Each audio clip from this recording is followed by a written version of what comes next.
Bismillahirrahmanirrahim. Assalamualaikum warahmatullahi wabarakatuh.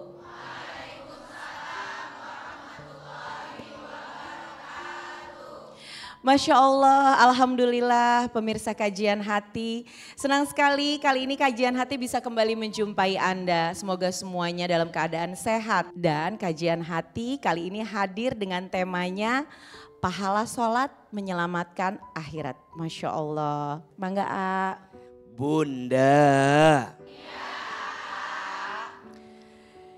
kita pasti menginginkan kehidupan yang bahagia di dunia dan di akhirat. Betul?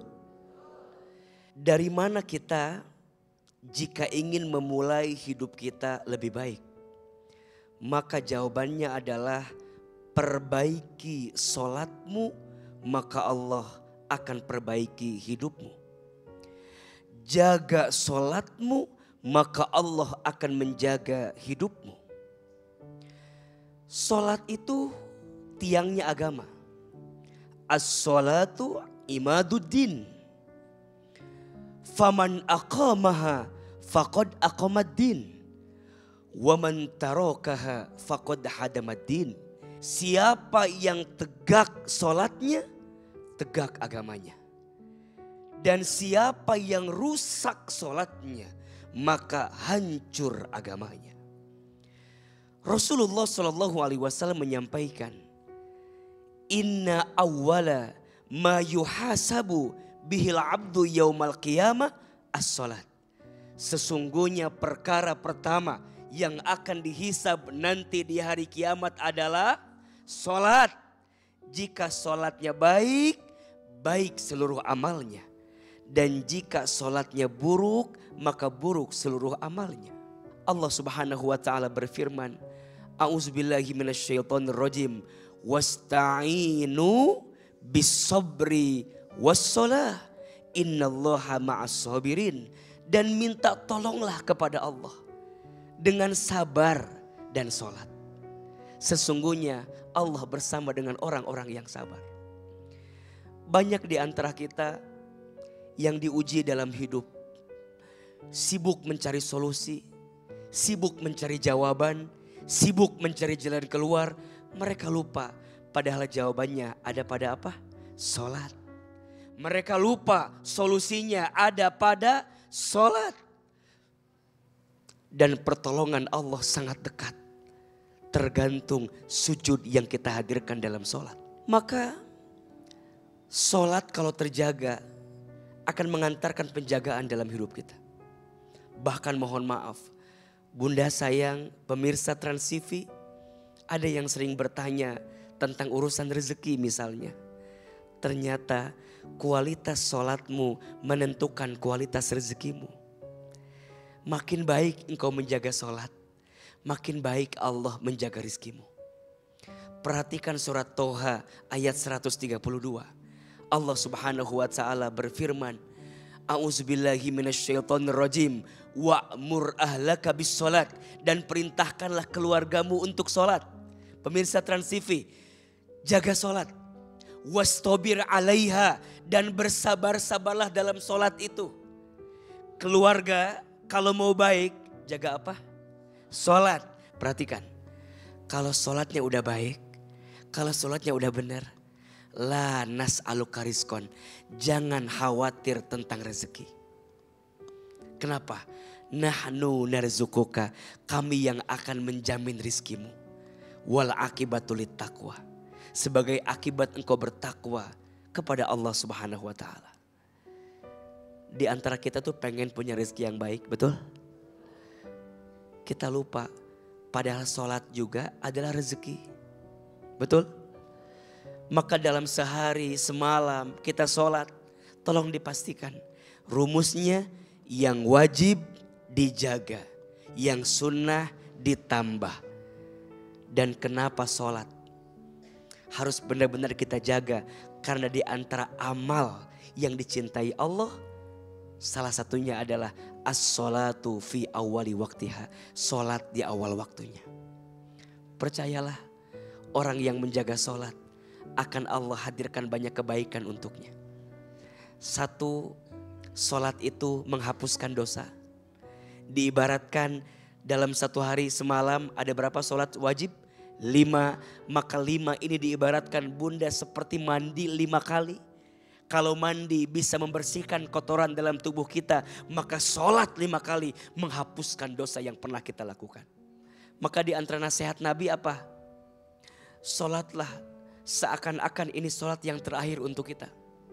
Jadi kalau bunda sholat dan ngerasa gak khusyuk dalam sholat, maka nasihatnya sholatlah seakan-akan itu sholat yang terakhir untuk kita. Allah memanggil kita dengan sholat. Masihkah kita sering menunda-nunda? Kalau sholat aja ditunda-tunda, maka jangan kaget. Boleh jadi rizkimu ditunda karena sholatmu sering ditunda. Betul? Kebaikanmu ditunda karena sholatmu sering ditunda. Maka 1, sholat menghapuskan dosa. 2, sholat memberikan cahaya kepada orang yang melakukannya. Orang yang jaga sholat itu mendapatkan cahaya dari Allah.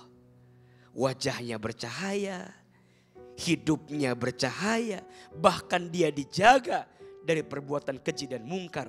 Inna sholata tanha anil fahsya'i wal munkar.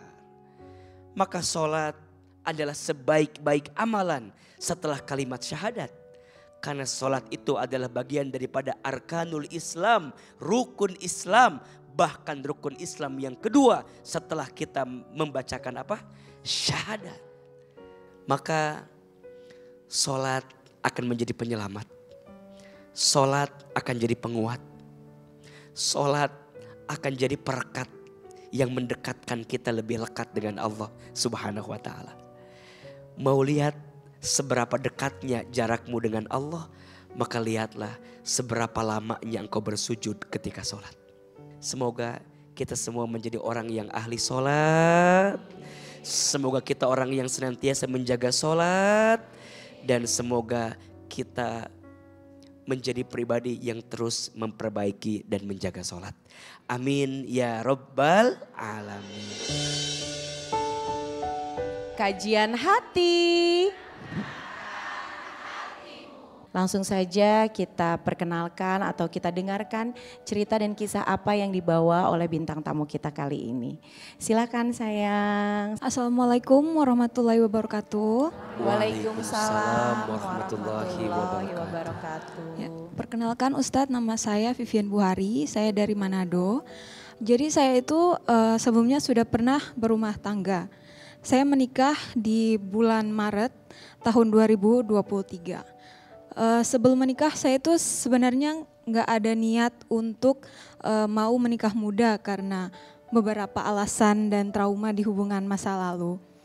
Tapi karena dorongan dari orang tua dan keyakinan saya bahwa calon suami saya ini berbeda dari laki-laki lain, akhirnya saya meneguhkan hati untuk membulatkan tekad menikah karena niat untuk beribadah.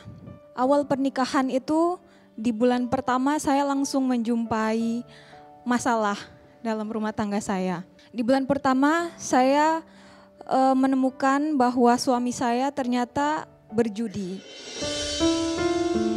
Dimulai dari dia menjual mobil dan hasil dari uang penjualan tersebut semuanya digunakan untuk bermain judi. Tidak ada sepeser pun digunakan untuk kebutuhan kami berdua.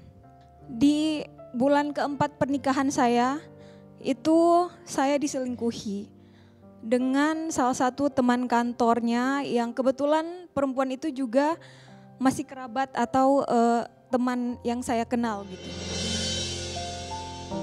Setelah saya diselingkuhi, saya langsung mengabari keluarga saya. Dan saya bercerita kepada orang tua saya. Reaksi dari orang tua, kakak dan ibu saya memang agak terpukul.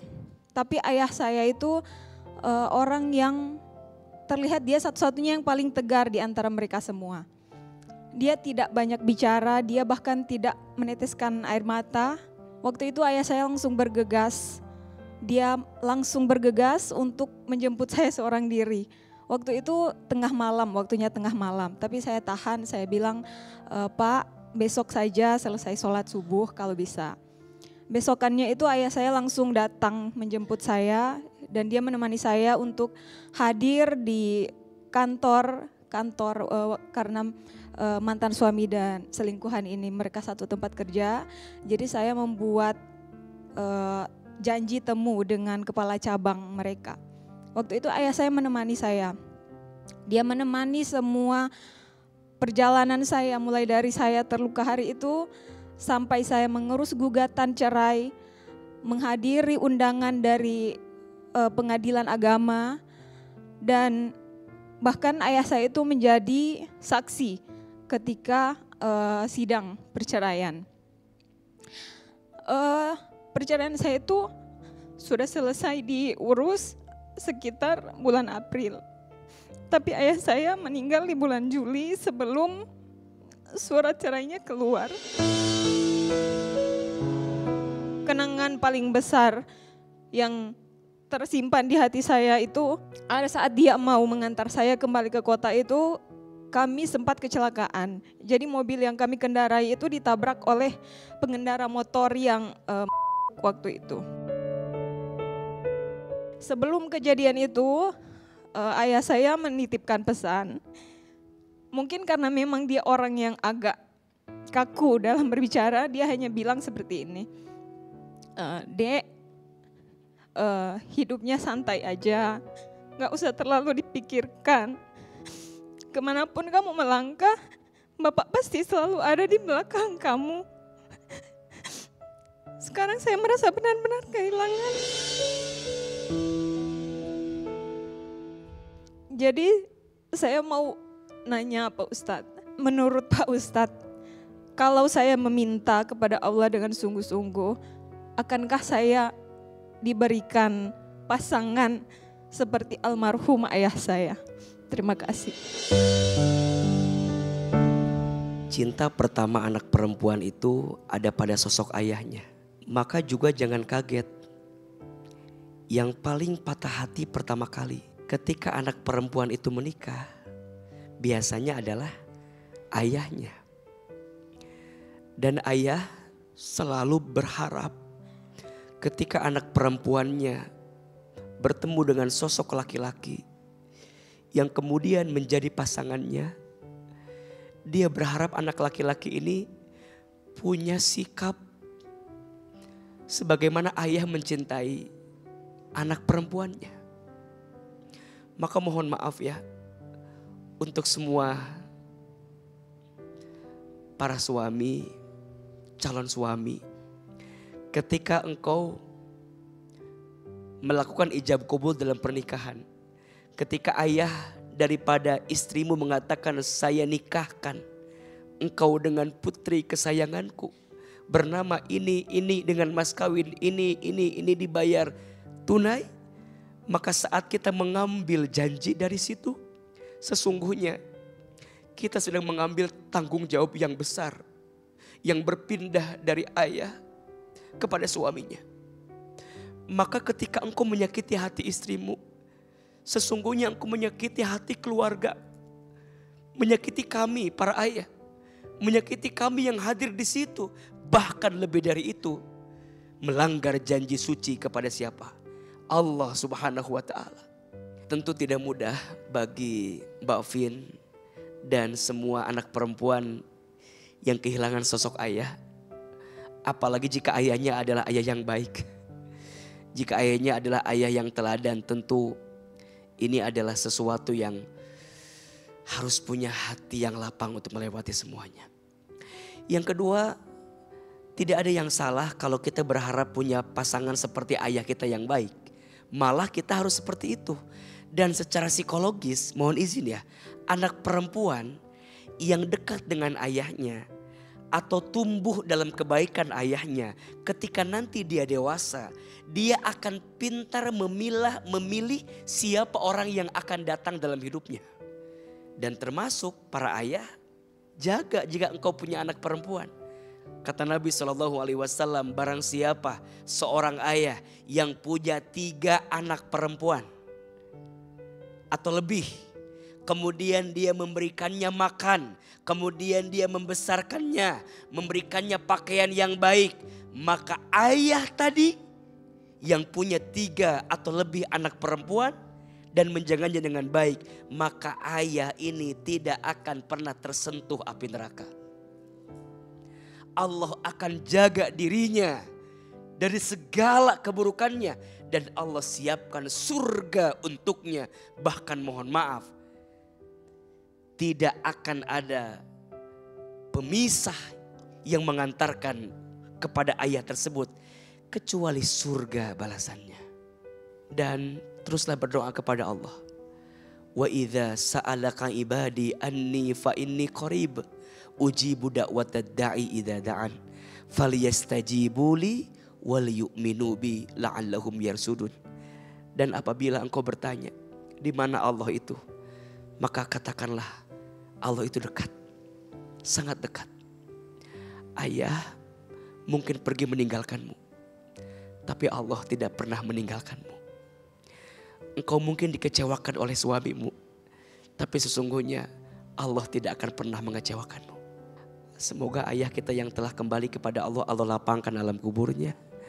Allah terima iman Islamnya, Allah ampuni dosanya. Dan semoga kuburnya Allah jadikan raudhah min riyadil jannah. Amin ya rabbal alamin. Jujur agak nyesal sih sebenarnya. Ada beberapa momen di mana pas saya berantem sama mantan suami saya itu saya nangiskan sendiri. Saya nggak diem di tempat karena kita kan cuma ngekos. Kamarnya kecil, jadi saya keluar. Itu saya nangis sendiri, yang ada di hati dan pikiran saya emang cuman bapak aja gitu. Tapi saya nggak berani untuk telepon dan cerita karena saya pikir itu masalah rumah tangga yang nanti kalau saya cerita ke orang tua terutama sudah bakal jadi masalah baru. Itu yang sempat saya sedikit sesalkan sih. Itu 2 malam sebelum bapak wafat, dia kan ngomongnya emang udah nggak lancar. Dia cuman kayak manggil kayak gini, terus dia meluk saya aja kayak gitu beberapa menit, terus habis itu udah kayak gitu aja sih. Jadi itu yang paling saya ingat sih. Dari yang Ustadz sampein itu memang satu hal yang harus saya benar-benar belajar, itu cara mengikhlaskan sih. Itu yang memang masih berat sampai sekarang gitu. Karena cuman bapak memang yang satu-satunya tempat kita semua di rumah itu bersandar.